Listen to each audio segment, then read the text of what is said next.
Hello and welcome to another video. So today we're taking a look at the Legacy Daria deck. This is not a surprise as I'm quite a fan of Daria decks typically, as I always kind of have been. Unfortunately though, the Legacy deck is actually a little disappointing. I mean, there's cards in here that I definitely would not have ran in classic Daria decks, and definitely things missing that I probably would have ran, such as of course your big finisher drops, the 7/7s, which are insanely good to spell boost down, and I just feel like overall this deck was a little unoptimized. It was okay, but the way to get Daria's just wasn't there. Didn't have a good draw power engine, missing the Fate's Hands, all those sort of cards, which felt really bad.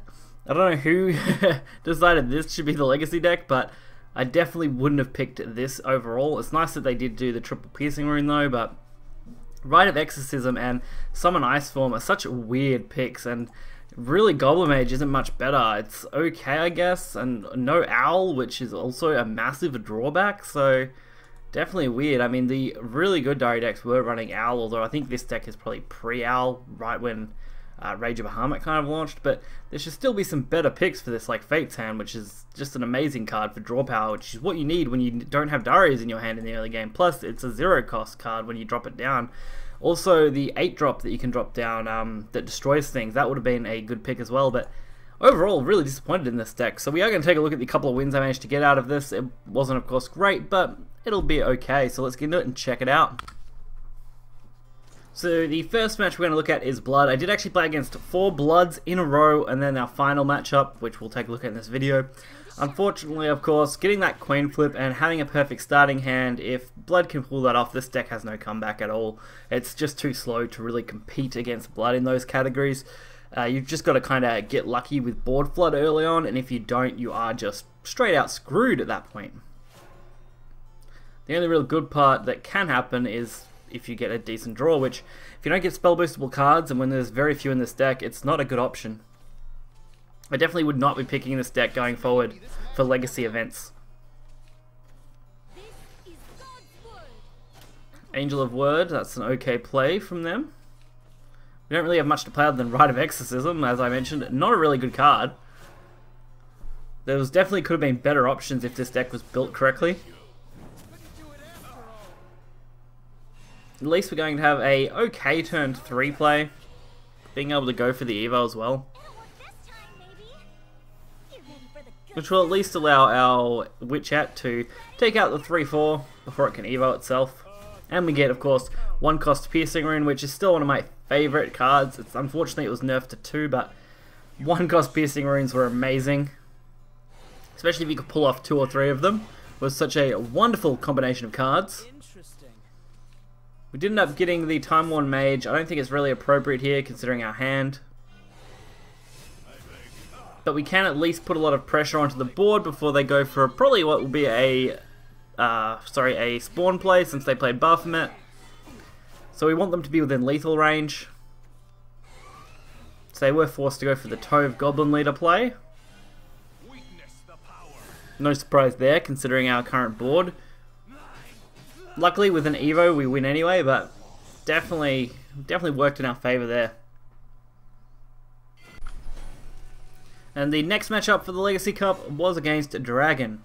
So as you saw with that last Blood matchup, the only way to win that was to really just get lucky with your curve and hope that the opponent doesn't have good early game Swarm, which our opponent luckily didn't. If they had have had a decent early game, we would have been pretty screwed over, but they only really had the good turn 5 play with the Bahamut and didn't really have anything more impressive than that. If they had been able to go for Tove Goblin early, we definitely would have struggled a lot more. But luckily we were able to get in that early damage. This hand's actually a bit better. We actually have an early Daria. It's not common to get that.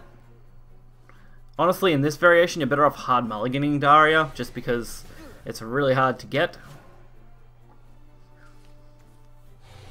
Rahab, not a fun card to come up against in the early Dragon decks. At least we can go for some decent spell boost in this hand.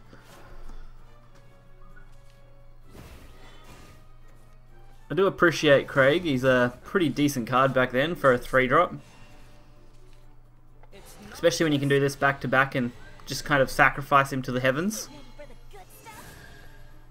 So we're actually looking at a very cheap hand now. Unfortunately we can't go for the Daria Blade Mage unless we pulled a 1-drop card, but the odds of that are reasonably low with their current deck. I mean, if we got Conjure Golem and Piercing Rune, I guess that would work too. But we just didn't quite get there. I actually went for the double, of course, Conjure into the Witchette, into the double Blade Mage, emptying our hand out and setting up for what will probably be a Demonic Strike into Dimensional Witch play. And I do pretty much have to leave this Sybil up though, since there's no point ramming into it yet. Since we're only going to heal 3, we still at least got 3 damage out of this turn, and that's actually reasonable for me, so I'll take it. Windreader Zeal. So they're aiming to pressure me out by the looks of it, by killing off a bunch of followers. It's definitely a good way to start. So Demonic Strike, I decided to use that to clear the Sybil. We can use our Wizard of Mysteria and to get our Daria for nothing and have a completely new hand. Which with an Evo will actually clear out the 4/4 and leave up a very nice board. Considering our opponent only has 3 cards and a very limited card draw at this point, we should be reasonably fine. They're not going to go for Bahamut on 10 here, so we should be perfectly fine. Lightning Blast on 9, that's gotta hurt. They're definitely hoping to push to next turn, which I don't think at this point we can actually win next turn, but we'll come close for sure. So Demonic Strike plus some damage to face, and pretty much just flooding. We just play, you know, just whatever we can that we can't use. Zeus, a good play from them. Would have been better if it was Bahamut though, since Deaths of Death will just kill off Zeus and allow us to go for lethal.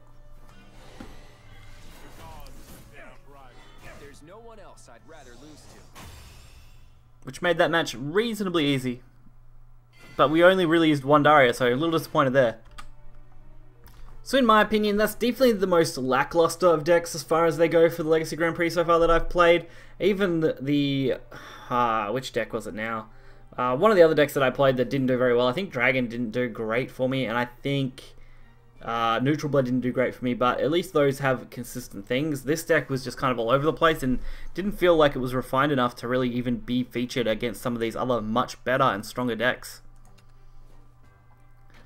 So we'll see what we get from this. Probably won't be a lot since it's only 2 wins. 50 and a card ticket, that's not bad. Saving all those for the next expansion, which will be very, very soon when this video goes up. So hopefully you guys did enjoy this video. If you did, hit the like button, subscribe for more content. Until next time, see ya.